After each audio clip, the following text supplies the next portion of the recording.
বলা হচ্ছে তোমরা কি করো, প্রত্যেক ক্ষেত্রে ইনসাফ প্রতিষ্ঠা করো। আদলি, আদল মানে কি? ইনসাফ।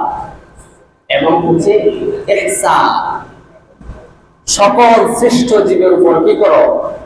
ইহসান করো। তোমরা কারো উপর জুলুম করো না। ইন্না হারামা যুলমান ফালা তাযালাম। আল্লাহ তাআলা নিজেই নিজের উপর জুলুম করাকে হারাম করেছেন। অতএব ফালা তাযালাম, তোমরা কারো উপর জুলুম করো না। ইন্নাল্লাহা লা ইউহিব্বুজ যালিমিন, আল্লাহ তাআলা কখনোই জালিমকে, জুলুমকারীকে কখনো পছন্দ করেন না। এজন্য আমরা কুরবানির পশুর সাথে অমানবিক কোন আচরণ আমরা করব না। এখন বলবেন যে পশুকে জবেই করে দিচ্ছেন, তাহলে এটার চেয়ে অমানবিক আচরণ কি করতে পারে?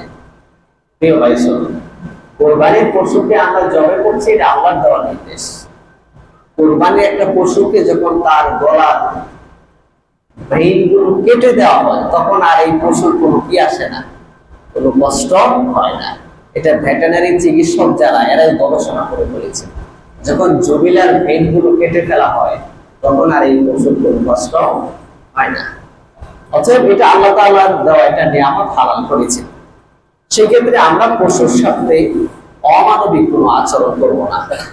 আনার ক্ষেত্রে এই যে তীব্র গরম, এই গরমের ক্ষেত্রে পশুর শরীর হাঁপায়া অনেক সময় পশু স্ট্রোক করতে পারে, এটা যেন না হয়, এটার প্রতি খেয়াল রাখা। প্রয়োজনে রাস্তা দিয়ে নিয়ে আসার সময় একটু পর পর ঠান্ডা পানি পশুর শরীরে দেওয়া, দিলে পশুগুলো সুস্থ থাকে। আনার পরে তাকে ভালো খাদ্য সরবরাহ করা, এই বিষয়গুলো আমরা পশুর সাথে মানবিক আচরণের সাথে ধরতে পারি। এবার আসেন জবে প্রসঙ্গে। জবে প্রসঙ্গের মধ্যে প্রথমেই বলবো, নিজের পশুকে নিজে জবে করা কি উত্তম। নিজের পশুকে নিজে জবে করা উত্তম। আল্লাহ রাসূল সাল্লাল্লাহু আলাইহি ওয়াসাল্লাম তিনি তার কুরবানিকে নিজে করেছেন। সাহাবায়ে কেরামরা তাদের নিজের কুরবানিগুলোকে নিজে করেছেন। এখন তার যদি সমস্যা থাকে, এখন হুজুর বলেছে যে নিজের পশু নিজের কুরবানি করা, জবে করা উত্তম। এখন একজনের হাড়ের সমস্যা, একজনের হার্টের সমস্যা, তার শরীর দুর্বল, কেউ রক্ত দেখতে পারে না। এখন তারে দিলেন কুরবানি করতে যায়, সে তো জবের অর্ধেকে যায় আর অন্যের শরীরে চালাই দিয়ে হয়। সেই ক্ষেত্রে তার জন্য এই মাসালা প্রযোজ্য নয়। যার শক্তি সামর্থ্য আছে, মন মানসিকতা সবল আছে, তার জন্য এটা প্রযোজ্য।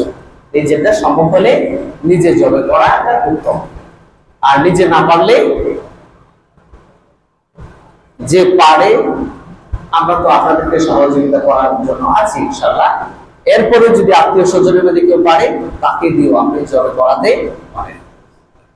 এটা হলো এক নাম্বার কথা। দুই নাম্বার কথা হলো, সহিহ মুসলিমে আসছে ওয়াইদা যাবাহতুম ফাহসিনুজ যাবহা, যে তোমরা যখন একটা পশুকে জবে করবা, তখন সেই পশুর উপর ইহসান, দয়া করো। কেমন করে দয়া করবা? আল্লাহ তাআলা এখানে দয়ার ব্যাপারে যেটা বলেছেন, যে যখন পশুটাকে জবে করবা, তখন পশু জবে করার যে ছুরি রয়েছে, সেই ছুরিটাকে বা যে অস্ত্র দিয়ে তুমি তাকে জবে করছো, সেই অস্ত্রটাকে তীক্ষ্ণ ধার দিয়ে নেও, যেন এই পশুটার কষ্ট না হয়। আমরা এটার সম্মুখীন হই অনেক সময়। একটা ছুরি দিয়ে অনেকগুলো পশু কুরবানি করার পরে এমন পরিস্থিতি হয় যে অনেক কষ্ট হয়, পশুরও কষ্ট হয়, যে জবে করে তারও কষ্ট হয়। এমনটা যেন না হয়। আমরা 1 লক্ষ টাকা, 1.5 লক্ষ টাকা, 1,20,000 টাকা দিয়ে আমরা কুরবানির পশু ক্রয় করতে পারি। আমরা কি তার সাথে একটা ছুরি কি বানাতে কি খুব কষ্ট হয়ে যায়? আমরা একটা ছুরি বানিয়ে দিই। অনেকে নির্দেশ করেন যে হুজুর আপনি জবে করেন, আপনি টাকাও নেন, হাতিয়ে নেন, আপনি ছুরি কই? ভাই আমি আমার একটা ছুরিতে সর্বোচ্চ 3টা জবে করতে পারবো। আমাদের প্রত্যেকে একটা একটা ছুরি রাখা এটা উত্তম প্রত্যেক পশুর জন্য।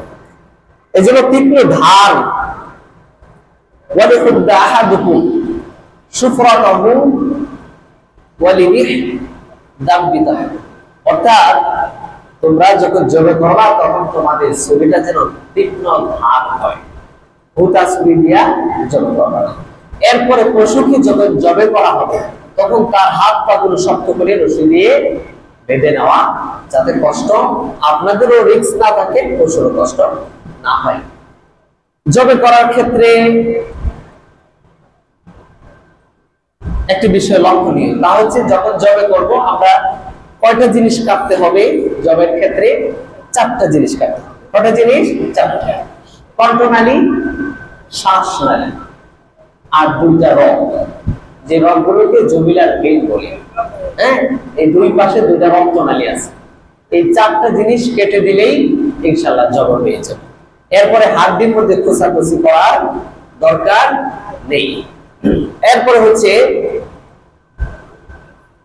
পশুকে বাম কাত করে শোয়াবো, তার পা গুলো যেন পশ্চিমমুখী হয়। পশুকে বাম কাত করে শোয়াবো, তার পা গুলো যেন কেবলামুখী হয়। এরপরে আরেকটা বিষয় আমি কয়েক ঈদে বলেছি যে আমরা অনেকে তাড়াহুড়া করতে যেয়ে পশুকে জবে করার পরে আমরা পশুর জীবনটা যেন দ্রুত বাইর হয়ে যায়, এই জন্য আমরা কি করি? ছোট ছুরি দিয়ে এই যে এই জায়গায় গঠরির মধ্যে আমরা খালি গুতাইতে থাকি, যেটা অধিকাংশ কসাইরা করে থাকে। এটা সম্পূর্ণ নিষিদ্ধ। এই কাজ যদি কেউ করেন তাহলে আপনার পশু কুরবানি এটা প্রশ্নবিদ্ধ হয়ে যাবে। অতএব এটা করা যাবে না। চিকিৎসা বিজ্ঞানী, ভেটেরিনারি চিকিৎসা বিজ্ঞানীরা বলেছেন যে যখন একটা পশুর শ্বাসনালী, খাদ্যনালী, এরপর হচ্ছে 2টা জবিলার ভেইন কেটে দেওয়া হয়, তখন ব্রেইন থেকে সিগন্যাল দেওয়া হয় বেশি করে হার্টে পাম্প করার জন্য। তখন পুরোপুরি রক্তটা পরিপূর্ণভাবে শরীর থেকে নিষ্কাশন হয় দ্রুত। তখন গরু যদিও লাফায় কিন্তু গরুর কোনো কষ্ট হয় না, কোনো কষ্ট হয় না। এটা চিকিৎসা বিজ্ঞানীরা এখন প্রমাণ করছে। তখন আমরা কি করি? এখানে খুসাখুসি করি। খুসাখুসি করার কারণে এই ব্রেইন হার্টকে সিগন্যাল দেয় এই ব্লাড পাম্প করে বাইর করার জন্য। তখন এই সিগন্যাল বন্ধ হয়ে যায়, তখন হয়তো বা এই পশুটা অপমৃত্যু হয় অথবা অ্যাটাক হয়, হার্ট অ্যাটাক হয়। এই জন্য এই কাজটা করলে আপনার কুরবানিটা প্রশ্নবিদ্ধ হয়ে যাবে। এই কাজটা আমরা কেউ করবো না। আমরা যদি 10 মিনিট সময় দিই সর্বোচ্চ, তাহলেই দেখবেন যে এমনিতেই সবকিছু সুন্দর মতো হয়ে যাবে ইনশাআল্লাহ। পাশ্চাত্য সভ্যতায় তারা এই কাজগুলো করে, গরুর শরীরের মধ্যে বুলেট মারে অথবা ওজন ভারী কিছু দিয়ে আঘাত করে তাকে হত্যা করে তারপরে মেরে খায়। ঠিক আছে, আপনি যদি এই যে ছুরি দিয়ে গোছায়া তাকে মারেন, এটা কিন্তু আত্মহত্যা বা স্ট্রোকের কাতারে চলে যাবে। অতএব এই কাজটা কেউ করবেন না। কেউ করতে চাইলেও সেটা নিষেধ করে দেবেন ইনশাআল্লাহ। এরপরে জবের সময় নাম নিয়ে পিড়াপিড়ি করা। আমরা একমাত্র জবে করি কার জন্য বলেন তো দেখি? আল্লাহর জন্য। একমাত্র জবে করি কার জন্য? আল্লাহর জন্য। আর কারোর জন্য আমরা জবে করি না। এজন্য আপনি এই পশুর মধ্যে কার কার নাম আছে, কার কার নাম নেই, এটা আপনি আমি না জানলেও জানে কে বলে তো দেখি? আল্লাহ জানেন না? আল্লাহ জানেন। আর আমরা তো আল্লাহর রাহি কুরবানি দিচ্ছি। লা ইয়ানালাল্লাহু লুহুমুহা ওয়ালা দিমাউহা ওয়ালাকিন ইয়ানালুহু তাকওয়া মিনকুম। আল্লাহ রক্ত নেন না, মাংস নেন না, কিছুই নেন না, তাকওয়া মিনকুম। অন্তরের মধ্যে কি আছে সেটা নেন। তবে আপনার অন্তরে কার নামে দিচ্ছেন, কিভাবে দিচ্ছেন, সেটা কে জানেন? আল্লাহ জানেন। অতএব এখানে কোনো পিরাপিরি। এবার আসেন যে আমাদেরকে তো বললেন যে নিজের পশু নিজে জবাই করা উত্তম। নিজেটা নিজে কিভাবে জবাই করবো? দোয়া তো পারি না। এটা তো পারেন, বিসমিল্লাহি আল্লাহু আকবার, এটা কে পারেন না? সবাই পারেন। বিসমিল্লাহি আল্লাহু আকবার, আল্লাহর নামে জবাই করতেছে, আল্লাহু আকবার, এটা বললেই যথেষ্ট। তবে উত্তম হলো, সহিহ বুখারীতে আসছে, উত্তম হলো যে যদি কেউ পারে, সম্ভব, এটা জরুরি নয়, আল্লাহুম্মা ইন্নী ওয়াজ্জাহতু ওয়াজহিয়া লিল্লাযী ফাতারাস সামাওয়াতি ওয়াল আরদ হানিফান ওয়া মা আনা মিনাল মুশরিকিন কুল ইন্না সালাতি ওয়া নুসুকি ওয়া মাহইয়ায়া ওয়া মামাতি লিল্লাহি রাব্বিল আলামিন আল্লাহুম্মা মিনকা ওয়ালাক বিসমিল্লাহ আল্লাহু আকবার। এটা বলা উত্তম। যদি কেউ না পারে শুধু বিসমিল্লাহ আল্লাহু আকবার বললেই যথেষ্ট। এরপরে কুরবানিটা যদি নিজে দেয় তাহলে আল্লাহুম্মা তাকাব্বালহু মিন্নি, যে আল্লাহ আমার পক্ষ থেকে কুরবানি আপনি কবুল করেন। অথবা অন্য কেউ যদি জবে করে দেয় আল্লাহুম্মা তাকাব্বালহু মিন্নি অমুক অমুকের নামে আপনি কুরবানিটা আল্লাহ আপনি কবুল করে দেন। এইগুলো বলা জরুরি নয়, মনে মনে বললেই বাংলায় বললেই ইনশাআল্লাহ হয়ে যাবে। আরেকটা বিষয় হলো যখন আমরা কুরবানি করি তখন এই অনেকে কাঁচা দিয়ে লই কুরবানি করার সময় কাঁচা দিয়ে এটা করা যাবে না। ফরজ তরফ যেন না হয়, ফরজ ডেকে রেখে তারপরে আমরা কুরবানি করার চেষ্টা করবো। এই হলো জবার প্রসঙ্গ বিষয়ে কথা ছিল।